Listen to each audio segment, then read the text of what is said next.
Hey guys, this is Paul from Day to Day Fixes. In this video, I will show you how I drain out my electric hot water heater. First, you need to turn off the breaker for the water heater. I checked the legend, in this case it's number 12, and I push the breaker to the right. In this case, that is the off position.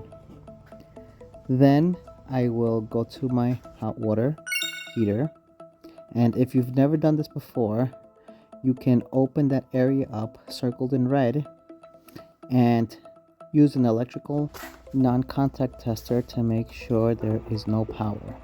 Then you turn off the cold water going into the tank. Also go into one of your water fixtures.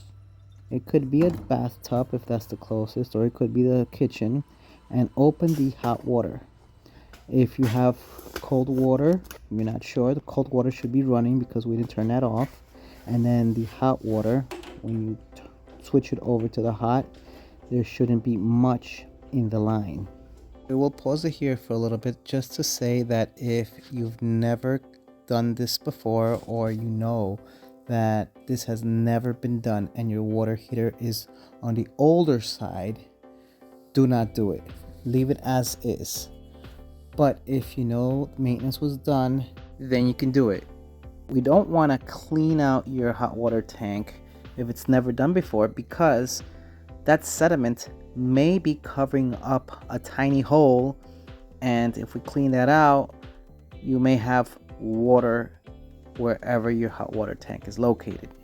Okay, with that out of the way, I connected the hose to the drain valve and used a flat head screwdriver to open the valve so that way water comes out.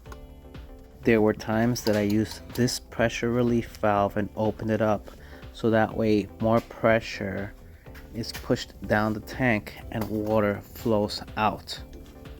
There are also many times that I will be opening and closing the drain valve. Here I'm showing the pressure relief valve, and here is a shot of all the sediment that's coming out.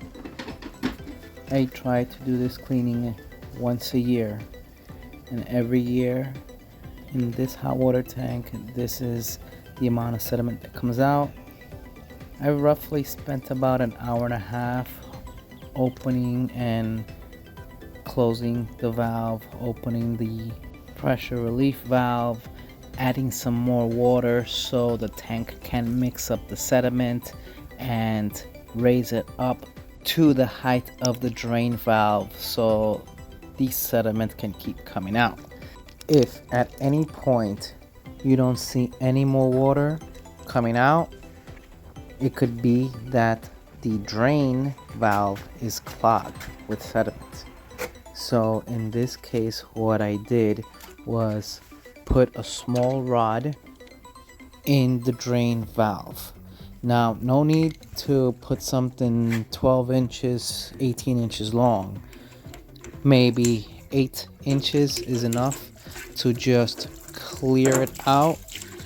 Now you saw that gush of water coming out, and I just put the hose back and kept draining it.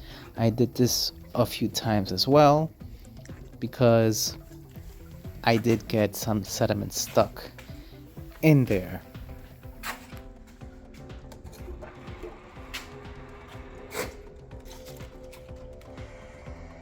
Here you saw me open up the cold water feed, close it up, and then open up the pressure relief valve.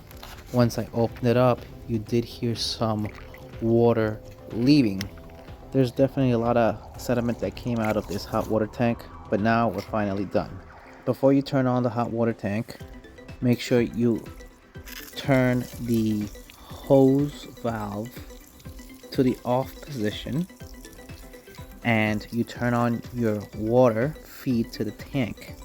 Make sure your pressure relief valve is closed, and make sure the tank is filled with water before you turn on your breaker. You could turn off the hot water from the sink once you stop hearing the air coming out of the faucet. Sorry for not showing these last steps, but if this was helpful, please like and subscribe.